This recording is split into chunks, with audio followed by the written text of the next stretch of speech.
Joe the Boss Man show here with Tom Allen, Coach of Indiana, who's out of the Big Ten, currently 7-2 on a bye week this week. Talking to us this week on his bye week. Thank you for that, Coach Allen. How things up there in Indiana, man?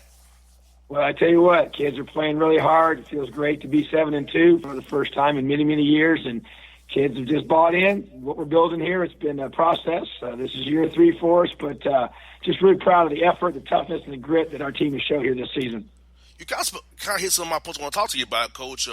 What do you feel like your greatest accomplishment been so far in year 3, for taking up to 17 as a full-time head coach? So what do you feel it's been like your greatest accomplishment for the program thus far? Well, to me, it's been just a systematic process of getting these players to believe. We're playing in a very, very difficult conference. Our the Eastern Division of the Big Ten is one of the top in the whole country with perennial powers, Ohio State, Michigan State, and Penn State in our own side of the division. So to be able to get to the point where you're winning 7+ games a season is challenging, and that's where we put this program right now. We've got 4 games left, including our bowl game. So many opportunities here to be able to increase that number and just change the culture. So we had a huge road win at Nebraska to give us our 6th win. Just to be able, we hadn't beat them at their place since 1959. So you're talking about a lot of years of being able to create change, and we're really doing things that haven't happened in Indiana since the early 90s, So it's an exciting time for us, and our kids have bought in. They've continued to do the little things we've asked them to do each and every day, and then they're seeing the results on the field. Yes, Steve, one more question about the culture. In year 1, year 2, you fell in that foundation, but this year's really took it off a real great 7 wins. So how did you and your staff really go about attacking, building that solid culture you want to have for your team and your program going forward? Well, it's taken a lot of one-on-one time with our players. Recruiting is a big part of it, building relationships with our current players, building relationships with recruits and their families, and getting guys to come here that can make a difference on the field. And then once you get them here, it's about creating a culture where we call it LEO, which stands for love each other. We want a team full of guys that don't care who gets the credit because it's not about themselves. And when you get a group of guys that are unselfish and truly play for one another and work hard for one another and invest in something bigger than themselves, something special can happen. And then that's what's happened here at IU. And our guys are being rewarded with a lot of success on the field for buying in and being very unselfish on a consistent basis off the field. And, Coach, you got some guys from right here in our backyard here in Atlanta. First I want to talk to you about is Mr. Ball on defense there. I mean, that guy's been playing well for you. Talk about what he's meant to your team on defense so far. Well, Marcino Ball has been just such a really good player for us from day one. He started as a true freshman my first year here, and just continues to be a playmaker for us. He's big, strong, physical guy that can run, and just is such a unique skill set. He plays what we call the Husky position, which is our hybrid outside linebacker, nickel safety type guy that we bring off the edge to rush the passer, to be able to be athletic enough to cover man-to-man, a slot receiver in the Big Ten, and also be able to stop the run as an outside hang player. So he's just his skill set is very, very versatile, which is really, really helpful for us. And he just works his tail off. I mean, he's so strong in the weight room and works so hard in that weight room that he's been a really big part of this turnaround. You got there, right? You also got another guy, a 5th-year guy, Andre Brown, defensive back as well, right out of Decatur, Georgia here. I know having a guy, a 5th-year guy, is very key to a program trying to make a change here. Having a guy who's been through those battles already has to be key to be on your team right there, having a guy like that, a 5th-year guy with you already. There's no question. Andre has been such a huge part of the turnaround as well because he was here before I got here, and then now as the 5th-year guy, he's really elevated his off season this past year was the best it's ever been since he's been here, and he's playing his best football right now. We got him at multiple spots. He plays corner. He plays our rover position, which is the field safety, in our cheetah package, which is our 3rd down package, and is a great corner as well. So just he can cover man to man. He can tackle extremely well. He's a big guy.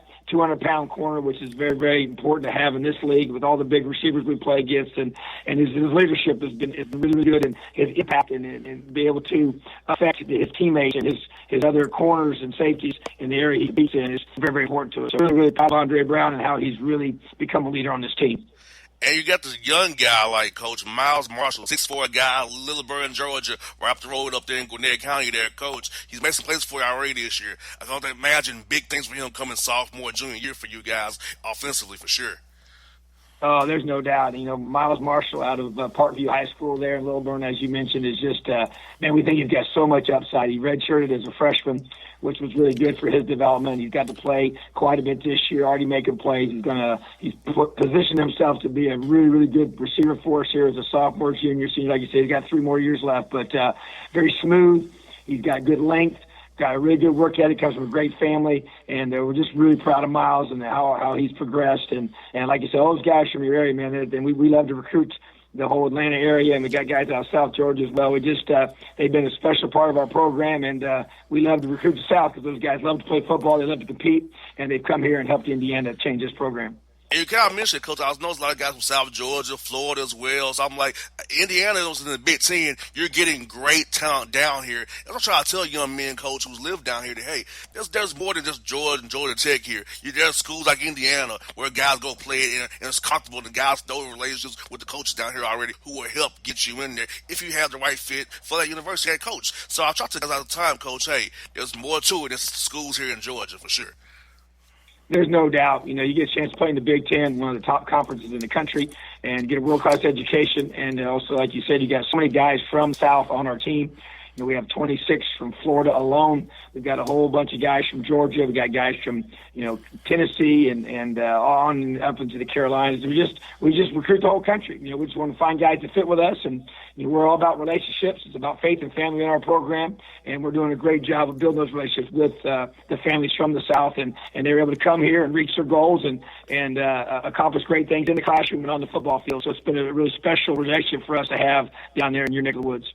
Now, Coach, what were the keys at Northwestern win, Coach? It was a great win for you guys. What were the keys there win over those guys? It's like you guys played it well in every phase of the game there. Well, I tell you what, you're right. It was our most complete game, all 3 phases, offense, defense, and special teams. We started fast, executed at a high level on all 3 of those phases, and then, Northwestern won the Big Ten West last year, and most of that team was back. And so they're a very big, physical, disciplined football team that plays a really good ball for Coach Fitzgerald. And so it was very important for us to play at a high level. We took the ball away from them, so we got 3 takeaways on defense, which I thought was huge. We had 0 turnovers on offense, so we were +3 to turnover ratio. And then we created explosive plays. Their defense has been really, really highly ranked all season long, so we were able to take advantage of our very effective pass game. And Stevie Scott, our big running back, was able to go for 120 yards and 3 touchdowns. So really thought it was a very, very solid performance for us in all 3 areas and gave us our 7th win of the season and our 5th win. Now, Coach, I know you love having a bye week, but do you feel like on some of you wish you could play again next week, keep this train going a little bit faster here after last week's great game? There's no doubt. It's kind of you love the bye because your players need the break and need the rest and all that. But, man, we got so much momentum right now that we just got in the ranked top 25 in the ESPN poll, and it's just a great thing for our program. So, yeah, there's a ton of momentum right now for the Indiana Hoosiers, and we're just going to keep building off of that. Now, Coach, how will you approach this bye week here? Is it more of a self-scout week or get healthy week, or you kind of maybe get a jumper on that Penn State prep there? Well, it's a little bit all of the above. We've the first couple of days we spent working on self-assessment, the self-scouts that you mentioned, and getting our coaches working with our individual players, but then also a big jump on Penn State. But then now we're getting ready to head out to go recruit tomorrow. Our whole staff's going to be out recruiting all across the country to be able to spread, continue the news of the Hoosiers and what we're doing, and just find more guys that fit what we're looking for. So a very, very important bye week for us as we transition here to the final 3 regular season games. We got Penn State, Michigan, and Purdue. So 3 very important games, and we get ready for our bowl game. So it's an exciting time up here for Indiana. Now, Coach, now how do you go about this in season 4 as the player development piece for your young guys who play the most in scout team, don't really play much in the games? So how do you go about developing those guys, getting those guys stronger mentally and physically, so they can get ready to play for you come next year in 2021, 2022 there? Well, it's really important, and what we do is we have 2 developmental lifts during the week that they get in addition to our normal lift that we have on Mondays. And so what we do is we allow those guys to be able to be with our strength staff 2 additional times on Thursday morning and Friday morning before we practice. and then as well as we get a lot of individual work with those guys on a couple days during the week, and then obviously, as you mentioned, they will be our scout team guys for the most part. Some of those guys are also, maybe third team guys on our offense and defense as well. But they're with this new redshirt rule of playing 4 games, we've been trying to maximize that, give those guys some reps, but still maintain that redshirt year. So we're a big player development team, and that's one of our strengths for sure. And that's why we want to make sure we recruit guys that are great fits with us, have big upside. So when we get them here, we can develop them to high-level Big Ten football players. Now, Coach, this is something fans don't realize. An important hire, more so than the coordinators are, is that strength coach. That strength coach is going to make those guys stronger, build those bodies up, make them last in the fourth quarter when it gets tight or tough in those cold November games that you guys got coming up there. So people realize that strength and development coach is the one to keep hires on any staff, any program. Yeah, you're exactly correct, and I think that next to your OCDC guys, I mean, it's the most important guy on your staff, and he spends the most time with them, and his coaches, the guys on our strength staff, will spend more time with our players year-round than any other guys on our team. And so they set the tone for the physical toughness, the mental toughness that you have, as well as the physical strength. And we have one of those guys that's actually a speed specialist that works with our guys, and we're one of the few teams in the entire country that has a speed specialist on our strength staff. So we feel like that we're doing a great job. Dave Ballou is a phenomenal strength coach. He's our head guy, and Dr. Matt Ray is our speed specialist, and those two guys head up that room. And as you mentioned, man, they are the most important guys on our staff in player development, and they're doing a tremendous job right now. Hey, Coach Allen, best of luck to you against Penn State, man. We'll definitely be watching them. Got those Georgia guys on the roster. Makes our listeners even more keen to your team because we love our Georgia boys. Anywhere they go, we love to support our guys here from the ATL for sure. Well, there's no doubt about it. We appreciate the boys, too, and looking forward to continuing to go down there and recruit some more of them to get them to come up here and play for IU. Yes, indeed, Coach B. Have a good one. Have a great bye week. Talk to you real soon. Hopefully find a bowl game there. Awesome, man. That sounds great. It's awesome being on your show. Have a great night, Leo. Yes, indeed, folks. It's Tom Allen here on the Bossman Show. My heart skips skipping the beat. You're not close enough, so that space between you and me, let's lose it. The way you're dancing, swaying to the music, girl, that body and how you move it. Every time you cross my mind, girl, I lose it. Alexa, play the Country Heat playlist. Okay. I don't think you know what you're doing to me. You got With Amazon Music, a voice is all you need. Get tens of millions of songs. Download the Amazon Music app today. It's maybe the night that my dreams might let me know. All the stars are closer. All the stars are closer. Tell me what you gonna do to me. Confrontation ain't nothing new to me. You could bring a bullet, bring a sword, bring a morgue, but you can't bring the truth to me. Alexa, play Kendrick Lamar and SZA. Okay. Maybe the night that my dreams might let me know. All the stars are closer. With Amazon Music, a voice is all you need. Get tens of millions of songs. Download the Amazon Music app today. till the tears run down from my eyes. Lord, somebody, ooh, somebody, can anybody find me? Somebody to love. Alexa, play hits from Queen. Okay. Somebody to love. Somebody. With Amazon Music, a voice is all you need. Get tens of millions of songs. Download the Amazon Music app today. I was back and enjoyed the Bossman show here with Brad Brownell, the coach of the Clemson Tigers out of the ACC. Coach Brownell, how are things going up there with you guys at Clemson, man? Yeah, doing great. Off to a pretty good start. Excited to see where the season takes us. And obviously we're right here in the middle of football season, so Coach Sweeney's got the football Tigers rolling, and we're just kind of flying under the radar while those guys continue to take care of business. Hopefully bring home another national title. But a lot of fun with my young team and excited for a season. Yes, indeed, Coach. You got the 3-1 already. You already beat Detroit, Colgate, Presbyterian as well. Virginia Tech was a tough game you had started the year on the 5th. But how you feel for 4 games in about your team so far? How you think they'll be going forward as you go through non-conference playing Alabama A&M? Then you got to play the Minnesota team as well, TCU. How you feel about your team going forward now with this break coming up here for Thanksgiving as well? Yeah, I like our team. We're really young. We're starting 2 freshman guards in the backcourt. One of them, Chase Hunter, right there from Atlanta. And so, there's some growing pains a little bit with young guards, but they're both really talented. He and Alamir Dawes play very well together. I think we have a really bright future with those two guys. We've got 7 new players on our team, so we do have a lot of teaching going on here, and it probably goes a little bit slower than you would like as the head coach, but at the same time, I think it's what we need. And I've got a very coachable group, guys that really want to learn, and obviously playing in the ACC, I think it's the best basketball league in the country, is a tremendous challenge, but I'm excited to see what this team does. I think we're going to be a team that has a chance to really improve because we're so young and we have so many new faces that if we can continue to hang in there and develop and be coachable and work, I think we got a chance to play our best basketball later in the year in February. So we're kind of working through some things. We do have a couple guys that have been hurt. We've got a couple guys coming back from ACL tears that happened this summer, and we're hoping to get them back in December and January and really just give us a little more depth. Right now we're a little thin with only 9 scholarship players eligible to play. But, again, I like this group and excited to see where we go.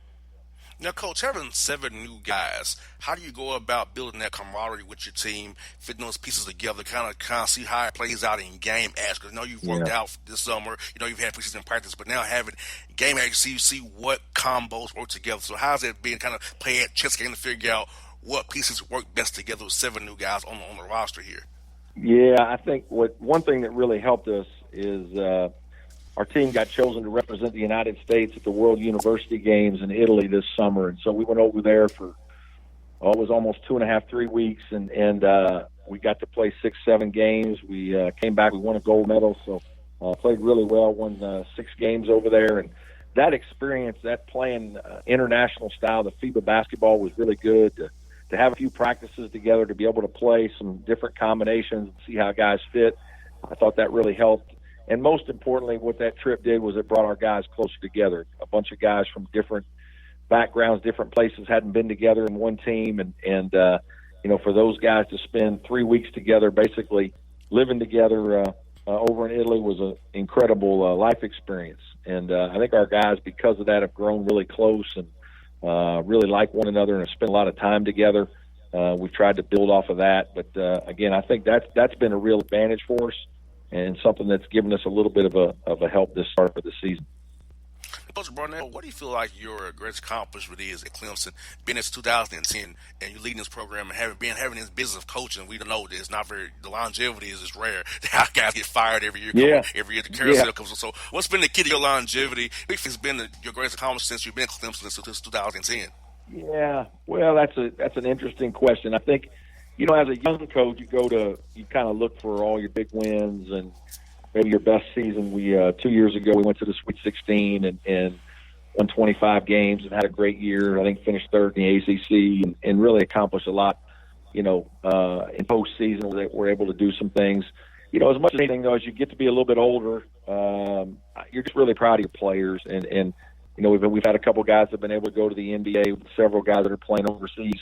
We got a few guys in the G League, and to watch guys kind of realize their dreams, to watch, all of my seniors graduate and walk off the stage with a degree from Clemson. I think those are things that you become more proud of as a coach as you get older.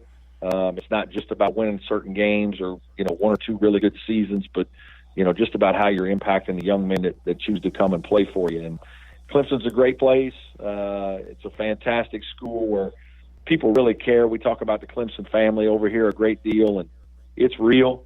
We've got a really unique setting in that we've got this great university with 20,000 students in this small college town. And because of that, the individual attention that you really get and the family feel that you get from being on campus is different than most places. And, so just to be a part of that and to be involved in the lives of a lot of really good young men that have achieved a lot, whether it's graduating from Clemson, some of them going on to be good husbands and fathers, and then some guys obviously continuing their basketball careers. I think as a coach, as you get older, that's more of what you appreciate and are proud of, again, than just a few wins or losses.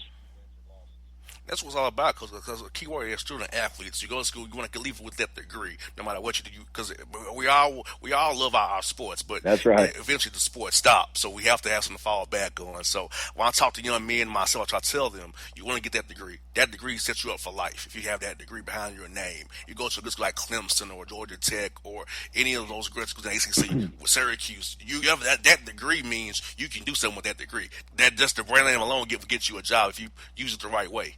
Well, yes, it does. And there's a lot of folks that really want to help you. The strong Amen. alumni base, especially in this area, Charlotte, Atlanta, South Carolina, the Southeast region. Clemson has really grown nationally here a little bit lately and are attracting even more and more students from the Northeast and even the Midwest. And I think that degree and that Tiger Paw, we talk about how powerful the Clemson brand is right now. So you get a degree from Clemson, and it's really going to help you in the long run.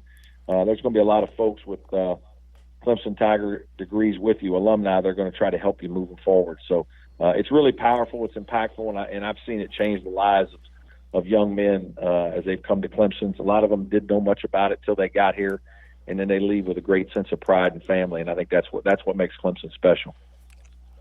And I think, Coach, it also helps you because I feel like Clemson basketball is a national brand now because you've done a great job since you've been there, going in your 10th year there. You've got the program on the right track. People know about you. You do national radio shows as well. So guys know about the Clemson brand. So when you go out and recruit, I know you recruit Georgia. You got 2 guys on the roster. Chase Hunter and Kevon Moore from Macon, Georgia, down here, right in our area. But also outside of the Southeast, I feel like you need guys on the West Coast, Northeast, international guys. Right. The Clemson brand, a prep school guy, even or a JUCO guy, if you want to take a JUCO guy, that's right. really good. So I feel you can get guys 6 different ways because of the brand you've built and the program you've built at Clemson in your years there. Yeah, it helps having been here now. This is my 10th season at Clemson. And so, that's one thing I'm very proud of is the longevity of being able to be successful here as the coach. And you got to win enough games. You got to do right by your players. You got to graduate players. You got to handle your business with alumni and boosters the right way. And we built a really nice program. We built a really nice culture here. We have outstanding facilities. About 3 years ago, we built a brand new $65 million renovation to our Little John Coliseum and practice facility, the Swan Pavilion. That is first class. And so, again, just having been here a while and helping with the exposure and getting people to campus. I think one of the big things with us, when we've been able to get people to campus, they're surprised at how nice this place is, and they're surprised by they've heard about Clemson and Clemson family, but they're surprised that the facilities on this campus, whether it's athletic, whether it's football, baseball, basketball, whatever it might be, or whether it's academic center, just the quality of facilities on this campus is enough to help attract people from really all over, as you mentioned. And we just signed 2 young men, one from South Carolina, a young man from Canada. So our brand is truly gotten bigger and bigger the longer that I've been here. Coach, I have a couple more for you, Coach. Here, I want to talk to you about our 2 guys from Georgia on your roster. Chase Hunter, your guard there, you mentioned earlier in the interview here. Talk to us about what he brings to your program, and Kevon Moore from Macon, Georgia, right down the road from us here, sure. Down I-75 here from us. Yeah, both young men. Really enjoy coaching them. Chase, fantastic young talent from a terrific family that's extremely athletic and been successful in sports for most of their lives, and Chase is one of those guys that he's played a little bit of both positions, the 1 and the 2 for us. We think he's got a really bright future here. He's a super athlete that just keeps getting better and better with his basketball skills. We're really trying to develop him in his shooting and just his decision making to go along with the way he really defends. He defends well for a young player. Again, he's a terrific athlete that has handled the adjustment to college pretty well, and just a young man that I think is going to be a terrific player here at Clemson for his career. And then Kevon Moore is one of those guys. He's a versatile guy, can play all different kinds of positions. He's a 6'8" forward that handles the ball. He can pass it. His shooting is really starting to improve. The longer he's here at Clemson, I think he can defend multiple positions. So he's one of those guys that can play with a lot of different people. Has a good feel for the game, and he's a guy that unfortunately his senior year in high school broke his leg and had a pretty severe injury. Went to Texas Tech as a freshman and then transferred here to Clemson and is playing for us and really just kind of trying to get healthy. And I think here recently he started to look like a guy that's starting to get his bounce back and get his legs under him because of the injury. But really pleased with the way he's progressing as a player, and really excited about having both those guys on our team. Final one I got for you, coach, is this. I like to ask coach this question here. Who have been some coaches and individuals who really helped you, Coach Brownell, mold you in your career? Some guys you kind of reach out to when you got Yeah. a question or when you got an issue. Who are those guys who really helped you out in your career all these years you've been coaching in college basketball here? Yeah, there's a lot of guys that you still kind of touch base with. One guy that a lot of folks will know, Mark Fox at Georgia, and he and I are still really good friends. His son, ironically, is a walk-on my program and my team, and so I still talk to Mark, almost every week. We became friends when he was at Georgia and I was at Clemson. We recruited against each other, coached against each other. He's a Midwest guy from Kansas. I'm from Indiana, so we got to know each other well and have maintained a really good friendship. So we bounce ideas off each other. I was very blessed. I played for a coach by the name of Royce Waltman, who was an assistant coach at Indiana for Coach Knight. And so he was a guy that I learned a lot from growing up as a young coach in college. And my father was a high school coach back in Indiana. And so I was very blessed to learn the game at a young age from some really good teachers. And that really set me off on a good path in terms of coaching. And so I've just been very fortunate to work and play for some good coaches and certainly have a lot of friends in the business that I share ideas with now that I've been doing this, since I was 22 years old. I'm 51. So I've been almost 30 years coaching and just really have been blessed to have the opportunity to work at some very good universities and excited about, my 10th year here at Clemson. Coach Brownell, it's been good to try and get you on the show. I'm so happy to talk to you. I told you off the air, Rick Ray speaks greatly of you. He and I are real good friends, so I want to have you on the show for sure. I love the work you're doing with your program. Look forward to. Hopefully, I see you when you guys play Georgia Tech. Hopefully, I see you then. Sounds you guys good. Play at the man McCamish there. Absolutely. I appreciate it. Good to be on with you guys, and we'll talk again soon. Take care. All right, Coach. Have a great night. Talk to you real soon now. Hello, my name is Travis Williams, President and CEO of Academics and Athletic Consulting, focusing on educating and empowering tomorrow's collegiate athletic leaders. My passion is for the education and genuine concern and care for today's student athlete. It's the centerpiece of my life's work. A college education, both in and out of the classroom, is a truly rewarding benefit. For more information on AAC, you can go to www.academicsandathleticsconsulting.com. Once again, www.academicsandathleticsconsulting.com.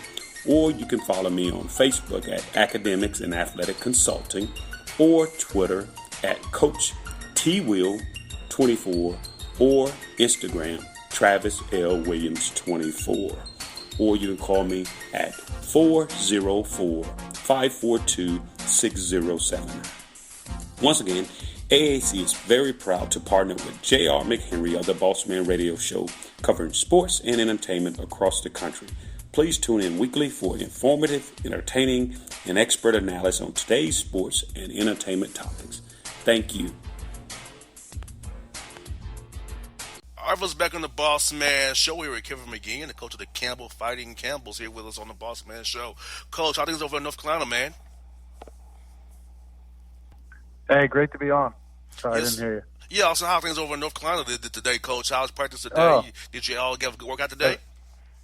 Yeah, everything was good. We had a very good practice. We're in between here this week, so we had a game Saturday. We don't play again until next Monday, so it's one of those weeks where we're take a couple days to get some rest in as well, and then work on special situations and kind of fine tuning things and maybe implementing a few things on both sides of the ball while we don't have to prepare for a game till later in the week. So.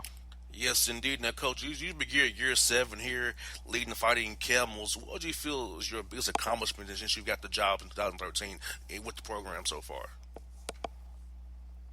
I'm very proud of the program that we've built. I think this is a really exciting year because we just came off a 3-year run where we went to 3 straight postseasons and won the conference last year, and it was a great run. We had some really, really good players that graduated, and now we're on to a new challenge with some young guys and a mix of sort of experience and and new players, and it's been fun working with them and trying to figure it out. So I think every year is different, and I think when you get a chance to mold a team and a very different group than we've ever had, it's really a great challenge and exciting opportunity. Now, Coach, you had a 20-year win season last year, so what did you and your staff prioritize as you went in the offseason this season?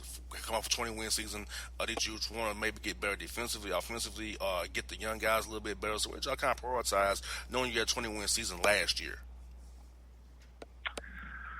Well, like I said, it's such a different team. We graduated the third leading scorer all time in NCAA history, and another senior who was, basically an all-conference level player. So tons of experience. So we lost, and so there's a lot of new faces in the program. So I think we're always striving to be a little bit better. But in this year in particular, we're going to be just so very unique to us because we had so much production and output come from those two guys the last 3 years, as we had great success those 3 years. So I think both sides of the ball, we kind of probably figured we were going to have to be we're going to have to be better defensively in order to sort of offset the fact that we didn't have all that scoring coming back. And I've been pleased. I think we're making strides. We play fast. We play in transition whenever possible. We press. Last year we pressed third most in the entire country. And so there's a lot of really good things to build on. And yet when you have, different guys in different roles, it's going to feel and look different. And we're kind of learning that now. And it's been a fun and exciting challenge. Yes, indeed, Coach. And I know it's going to be fun for you as well because, like you said, trying to figure out the new pieces you have to play with, how to make them all mesh together, and finally send them an actual live game actually kind of helps you determine, like, what your rotations, what guys play well together in a game scenario rather than just in practice or in an open gym setting. Yeah, for sure. It's we had an opportunity to go to Argentina for 10 days in August, and that was a little bit of a jump start on that process because we got to put the pieces together. The freshman players are able to come on that trip, and the new transfers and things like that. And so that gave us just a running start on it to try to see how the pieces fit together. And I think we're real unique right now.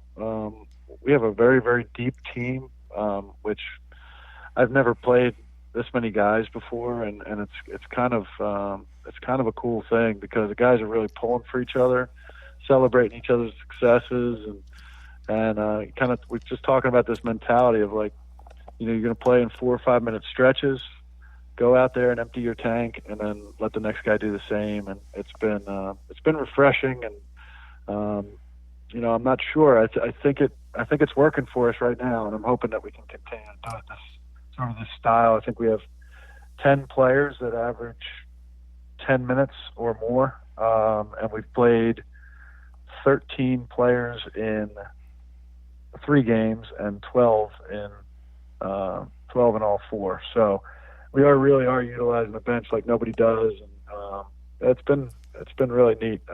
It's a cool group to work with right now, and to try to learn how to be winners. Yeah, that'll be fun. You're gonna play my role, empty your tank, do what you gotta do, defend like crazy, execute the offense. I think that'll be fun. It's kind of remind me of hockey almost, having a different line, different rotations of the hockey almost. Yeah, and the hardest thing is just figuring out how to do it from my end, and the coaching staff trying to figure out how to make those rotations happen and not have it feel exactly like a hockey change where you got 5 straight new. You could try to keep some continuity on the court, maybe some experience. But when we're learning as we go. But it's been good so far. I'm excited to see what kind of shape it will take and what our team will take as the season goes along. Now, Coach, you've been good the past few years here, Coach. I know it's helped you boost in recruiting for Campbell as well, having a guy go to the NBA as well, and the senior playing well. So do you feel like the recruiting really helps you guys, and that you can get guys who are high school seniors? You can get a JUCO guy, a prep school kid, a transfer, sit one, play 2 or 3 4 year grad transfer, or even a national kid, because you've both been good for the last few years, and you have a brand now. Campbell has a good basketball there. I definitely think that there's an impact, and we're a more known entity now. Probably before Chris Clemens and the success we had recently, I would say most people outside of the state of North Carolina probably had no idea where Campbell was, or that we even had athletics or what have you. And so there's definitely a more recognizable brand in what we are. And I think in the recruiting, that oftentimes will get the foot in the door. And I think, sometimes that leads to a kid that decides to come. I'd say it probably has helped us some so far. I think there's also a cautionary tale in being careful not to lose who you are and how you got there. We've recruited really well, besides Chris, and we've recruited because we've found kids that want to be at Campbell, that want to be a part of our program, that want to get better, that are about the right things. They're good students, and that model has worked. And I've seen too many times where, because you can put yourself in front of a recruit that maybe has an extra star next to his name, or something like that, sometimes it leads to that getting a really good player, and sometimes it can also lead to you being involved with kids that don't end up coming.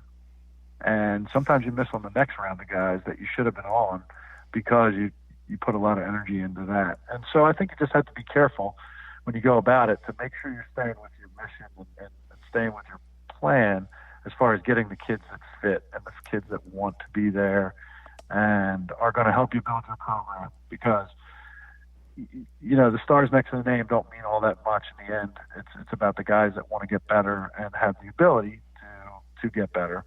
And then they really do take off when they get with us. So. And Coach, you have 2 guys right here in Georgia on your roster. One, Messiah Thompson, a kid out of North Atlanta here, and also have a young man down from Americus, Georgia, down there in Joshua Lusain. So talk about those 2 young men who you brought to your team and what they're going to bring to you this year. Yeah, they're both really good players. I'm excited about them. We've had a lot of success. Talking about Messiah, we've had a lot of success with small guards. Back to my time at Richmond, we've had, many, many good players. Kevin Anderson was a player of the year in the Atlantic 10 out of Atlanta also. But he was 5'10", and Kendall Anthony and Cedric Lindsey, and we just had a lot of really good small guys at Richmond. And then when we got to Campbell, I just was blown away by Chris when I saw him, and he did not disappoint. And so I think some people are a little afraid of having a smaller player, and I'm not. I think Messiah's a terrific player. He's a great passer. He's got a great heart, plays with great energy. There's some things that we're working on still that he's going to need to add to his game to be really, really good in college, but he's got a lot to work with. And I just think he falls in line because, a lot of times people are afraid, he's too small to play Division I and all that kind of stuff. I don't believe that, because those guys have the ball in their hands from when they're little, and they have to make decisions. Mm-hmm. So, when they're 9 and 10, they're decision makers, and they're ball handlers, and they're shot makers. That doesn't go anywhere, So he just maybe has to shoot a different shot, or shoot it from a step further back, or figure out a float game instead of a traditional pull-up. Usually the little guys figure it out, and they figure it out well. And I think Messiah falls right in line with those guys and some of the things that they've done. I think he's driven to be successful, and I think he'll be a terrific player for us in the end. Josh has really, really impressed me. We signed him late in the spring, and I've just been super impressed with his work ethic. His understanding of the game is better than I even thought when we recruited him. He's a terrific passer. He's doing a really nice job of understanding what we're doing and trying to figure it out. And, both of them have contributed and been a part of, we're 3-1 at this point, and they've been a part of every game, every game so far. So I'm pleased with their progress, and obviously a long way to go in a college career, but I think they're in very good spots as we sit right here. I got a couple more for you here, Coach. Looking at your schedule outside the Big South, I see some quality mid-major matchups this non-conference season. So I know probably scheduling is your biggest headache probably you have. And I know with you guys being good, guys don't want to come and play you at Campbell. It's hard to get guys to play you guys, with you guys being good. So can you talk about how tough it is to schedule, but also talk about how the schedule you have, the quality major matchups that you do have, and how does it help the Campbell brand as well when you play non-conference games? Yeah, I mean, scheduling is a tricky game, and I think people that don't follow it closely or have never coached don't really understand how much more complicated it is than it appears. Everybody's trying to schedule to win, and like you said, we definitely got we're able to. People were answering our calls a little more when they knew Clemens was graduating, but. It's not an easy matrix to figure out how to, set it up so that you're, playing quality opponents. And, oftentimes, higher level conferences won't come to you. So, you're playing those road games. And I think it's good in a lot of ways because it tests you and gets you ready for Big South play. We've played 3 road games already, and we're 2-1 in those road games and all those conference. That's the Sun Belt, that's a CAA, and that's a Southern Conference opponents. Those are good quality opponents. And I think there's something to trying to figure out how to get a good schedule where you can win some games, but also challenge yourself and get yourself ready for Big South play. And we got a couple good ones. We've got a very good regional feel to our schedule this year. We've already played Coastal Carolina and Wilmington and the Citadel, but we play Elon, we play East Carolina, we play a lot of good, solid games within our region, which I think is exciting for our fan base because they're familiar with these teams. They have brothers that went to East Carolina or, aunts that went to Elon. And those games mean a little more when there's a little bit of regional flavor to them. So. Yes, indeed. And, Coach, the last one I got for you is this. Who are some coaching individuals that really meant a lot to you and had a great impact on you in your coaching career so far? Well, I mean, the biggest influence in my career has been Coach Chris Mooney, who's the head coach at the University of Richmond. He and I started coaching together back in high school in 1996. And we coached together for a couple years in high school, and then we coached Division III together in the Philadelphia area. And then he went on to be an assistant at the Air Force Academy. And then he brought me out there when he became the head coach at the Air Force Academy. And then to the University of Richmond, and that has brought me to my opportunity at Campbell. But we coached together from our very beginning time coaching. So a lot of our philosophy and development, the way we think about player development in the game and X's and O's was influenced by him and just been a great mentor, friend, and he's been the biggest influence on my career by far. Well, Coach McGinn, good to catch up with you. I'm looking forward to watching your team this year and see what you guys do. And if you're ever in Atlanta recruiting some more good kids, let us know. Love to have you come in studio here in Midtown Atlanta with us sometime as well. Sounds great. We'd love to do it. Hey, Coach, have a great day. Talk to you real soon now. Okay, take care. Bye-bye. All right, it's Kevin McGinn on the Bossman Show. Did you hear the news? Metro PCS is now Metro by T-Mobile. Now you get new plans with unlimited high-speed data all month long, all on the T-Mobile network. Check out the new Metro by T-Mobile today and discover the smarter way to get unlimited. Metro by T-Mobile. That's genius. During congestion, the fraction of customers using greater than 35 gigs per month may notice reduced speeds, and Metro customers may notice reduced speeds versus some T-Mobile customers. Video streams at 480p. Coverage not available in some areas. See store for details and terms and conditions. Folks, back in the Joe the Bossman show, gonna talk to you with special guests. You know, Jim Rome has the clones, but Mike Florio has the PFTPM posse. So I'm joined by the leader of the posse. We're gonna call him Posse for the show purposes. My man with me here. I'm now part of the posse as well. What's up, my man? How you doing with the PFTPM posse? The head man himself. How you doing, brother?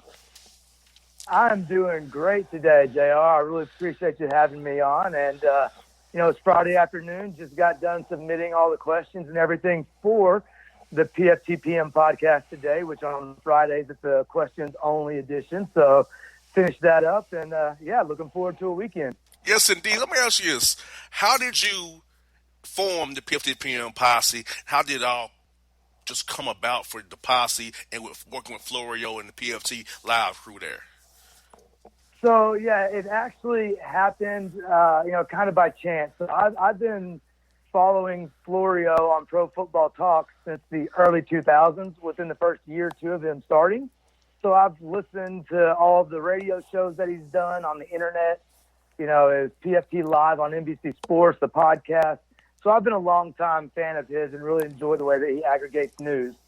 Well, he has the PFTPM podcast he was doing, and actually the week of April 17th was the first day officially of the posse formation. The week before that, Florio was talking about quitting doing the podcast. And I was like, no, we can't have that. Like, this is our best time to interact with him and find out personal stuff, get our questions answered. And so I went and I started thinking about, a name, to try and call it. Because I was like, I'm going to get these guys that I know are regulars, that we all ask questions all the time, and get them to join up and let's get this thing, let's get them to stop doing it, or to keep doing it, I mean. And one day later, we had a record number of questions, and it took off, and Florio, under threat of having a mob show up at his house and burn it down for stopping doing the podcast, is now made it a regular part of his week. Yes, indeed. I enjoy it because on the Picture Film podcast, he can be more just Florio. He doesn't be so buttoned up as he is on NBC Sports, of course. He can just drop F-bombs and drop bombs if he wants to. Say stuff he wouldn't say on PFT Live. So I love Florio's takes. I love how he breaks stuff down from a lawyer's perspective. That he's taught me a lot just by reading how he breaks down legal stuff. And I use him as a source for my show here and stories I want to talk about, because I know if it's on PFT, it's real stuff. It's not some fake stuff. Yeah, and not only that does he, break things down in layman's terms, and he uses that law background and knows how to talk because he used to represent, the normal, regular people against big corporations. So he knows how to break it down really well. And what I really love about it is that he will give both sides or all sides of the story or multiple sides of it. He doesn't serve, that corporate master, essentially. He has full control on it, and he gets calls and he talks about it from the league office, from teams that, don't like what he wrote or why he wrote it and come down on him. But I really like his way that he touches it from all sides. Now, I'm going to say, I care if it's going to call Florio in 2010. Of all places, the Stephen A. Smith show on Fox Sports Radio is when I came across Florio. That's when I first found about him. And it's crazy how now Florio and him don't see eye to eye on nothing. Florio calls him an idiot. And Stephen A. Smith said, will you please make a damn story? But it's funny how it just changed. Like 9 years ago, Florio's on his show. That's how I found out about the guy. Listen to him on Fox Sports Radio in the morning time. So it's crazy how you matriculate through his business, how you lose people you began with. And same with Whitlock used to come on PFT. He had him on his podcast, but he don't do it with women anymore. So it's like, just seeing how Florio's on the right side of history on a lot of different things. Because Stephen A. Smith to me and Whitlock to me as an African American guy in the media is an embarrassment to me. They're embarrassing. You're making it bad for me coming up in my 30s because how y'all act, So it's like I can understand that. That's not who JR is. I'm gonna call it what it is. Truth is facts is facts. That's how I believe it on my show. That's how I believe it. That's how I like Florio, because it's facts are facts, and the posse supports him like no other, which I love about you guys. How you all have his back no matter what. Yeah, thank you. We always do have his back, even though it's funny because we do go at him sometimes and we disagree. And one of the main reasons why Florio decided to keep doing the podcast was he realized that we were inadvertently, with our questions, making him think about things differently. We were giving him new ideas at times, and he was talking about how a lot of the questions that we were posing and the ideas that we were talking about, he was turning those into articles on the website, segments on the TV show, on the radio show, his little video segments that they do on, on the website, the little video segments. All of that was being populated by the content that we were giving him. So he was getting it. It was actually benefiting him more than just with the PFTPM podcast part of it. Got there right. I want to ask you about this. Florio's been on this topic a lot this week, the Colin Kaepernick situation. Mm-hmm. My take of it is this. I'm here in Atlanta. I wanted to go to the workout, but things got jumbled up where I couldn't get there to get out there to see the workout last Saturday. But knowing what I know from Florio posted, I wouldn't sign away my rights either to sue because we know you've included against me. We settled a settlement before we went to full discovery, so I know that already. So, and I know I don't trust you. You don't trust me. I see you trying to, I think like for instance, Jeff Pash tried to, get a broad sweeping waiver for Kaepernick, so he couldn't sue him again. NFL's, sham workout. Because this is my thing. You and I both know workouts in the NFL are done on Mondays or Tuesdays, and sometimes on Wednesday. This is a Saturday. You're given a location out of Atlanta, not somewhere central like Dallas or Houston, Atlanta. We're on the eastern side of the country, so make everybody come there. And then you strong arm the back channel and say, "Hey, can y'all have somebody there?" And say we gave them a workout. It's all a sham to me, Posse. Is that that trying to get the man sign a waiver that's blanket, take away all his rights, set up a workout on Saturday, and you're trying to give Jay-Z some cover. And Jay-Z, you say 1 minute you a cap, next minute you get money from him. But Jay-Z, what I call he's a capitalist. He's a capitalist. He's about money. It's Stephen A. Smith about money. We're like about money. They're not for the people per se. So I just feel like Florio did a great job giving the truth, not allowing people like Whitlock and Smith to muddy the narrative that Florio nailed for us on Sunday there. Yeah, that whole workout was a sham. It was supposedly, a lot of people were saying that it was, credible people were saying that it was the entire workout was cooked up by Jeff Pash, the NFL's counsel, behind the scenes as a way to get, that waiver signed, which would, like you said, potentially give them or take away Kaepernick's ability to ever have any kind of legal recourse against them whatsoever. It was a sham from the beginning by only giving him 2 hours to accept the workout to making it on a Saturday. I think we all know that the only day of the week that they could have chosen that would have been worse than Saturday would have been Sunday. They literally gave him the second worst day of the week to do it on. They tried to ram it through. It was never being taken seriously. It's been proven that the teams were colluding because Ian Rappaport reported that teams are calling the league office about Kaepernick, which is why the league office supposedly went forward with the workout. So if the teams are calling first to make sure it's okay, then it's obvious that they're working, together, and it's a sham to keep him out of the league still. Exactly, and that's NFL doing what NFL does, always just playing tricks. Like, this is my thing about it. How do you suspend Ezekiel Elliott but not suspend Tyreek Hill? It's like psycho. You know what I'm saying? It's like, I'm as a Cowboys fan. That was horrible, and that was another example. And thankfully, the commissioner is going to be. I would say thankfully the commissioner is going to be gone, but I don't know. The next puppet is probably going to be just as bad, but maybe he'll have a different way of handling the owners.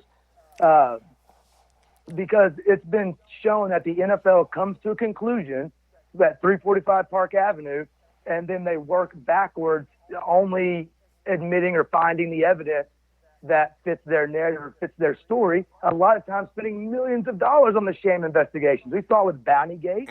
We saw it with Deflategate. I'm sorry, if at the absolute worst, Deflategate should have been like a minor fine or whatever, just like those players a couple of years ago, not that many years ago, got caught with the stickum on their jerseys that the receivers were using. And what was it? Just a quarterback got busted with a towel that had something on it too on the sidelines a couple of years ago. It's an equipment violation.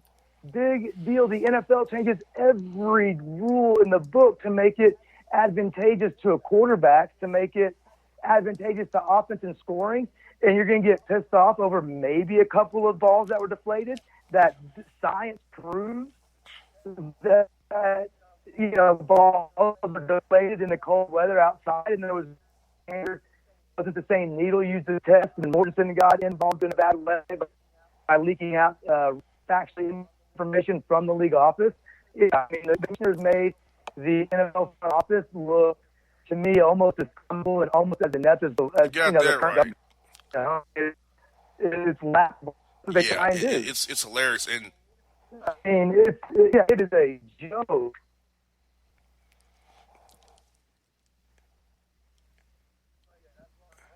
But yeah, that's why the NFL commissioner is hopefully going to set down as soon as the next TV negotiations are done.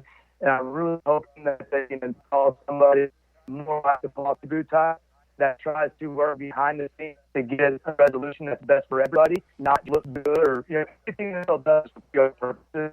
And ever since Goodell had that Time magazine cover with the enforcer on it and all that, it's been just a joke. That's the way they ran through, and the players have zero rights. We've got no rights whatsoever. It's hard to give up anything negotiating to get the rights because it affects the smart you players. got that right. I fight this policy is that eventually NFP will do their job standing up for Goodell. I don't know what you give up in negotiation to get what you need, get you what you need to get him kind of neuter him a little bit. But it's just wild and crazy. The NFL is a big machine. All it's about PR. It's all about spin. And Florio points out something good. If it comes from the NFL media, it's the NFL reporting that. Because they work for the NFL media does. And ESPN, I'm sure they work for the NFL. If ESPN media. CBS Sports Sponsors, Locker 4 Zone. It's not as in bed with them, but it comes from Airport or Garofalo or Pelissero or Sheffer or Mortensen. They're in bed with the NFL. That's the NFL reporting that to them. Somebody linked it to them for them. Florida does a great job pointing that out there. The NFL is reporting this, not the NFL media. That's the NFL reporting it because that's who's saying this is going on. Even Albert Breer, who was with NFL for a long time before he joined the NMQB at SI. With Peter King, and he even said that one of the first things he did for the NMQB was talking about how there were so many stories was told that he couldn't report on, that they had talking points sent down, like if you're going to talk about this story, only mention A, B, C, and D, avoid these three things, and don't talk about that because negative to an owner or something, blah blah. It's like they're getting these orders from the NFL. Roger Goodell signs Ian Rappaport's check. There is an obvious conflict of interest, and sometimes Rappaport, he has admitted that there is a little bit of a conflict of interest, and he understands it, and he acts with, as much in journalistic integrity as he. But, again, we all serve a master, so he can only say so much, and once he finally does decide to leave and take a big money contract, with an independent somewhere else, another organization, I think we'll hear a lot about. Indeed. Well, look, man, it's been good talk. Catch up with your posse. I'll do this again, man, and tell the other members of the posse support the Bossman Show. I'm with you guys. I'm with what you guys got going on. I love Florida. I love the site. I love what you all got going on. Anytime you want to come and talk football with me, any of you all are welcome on the show anytime to come on and talk with me about some football. Yeah, absolutely. I really appreciate you having me on, and appreciate you being part of the posse. And I'm questions answered today by Florio, so everybody should tune in to the TFT PM podcast. Like I said, it started off as he did nothing and got nothing for it. And we've grown it enough where he does even have paid sponsors and things like that. So that's finally one of the reasons we told him that they keep doing it, because he's making some money off of it. But yeah, I'd love to come back on anytime. Always loving football, love talking anything. All right, now that's my man, Leo the 15 PM posse here on the Bossman Show.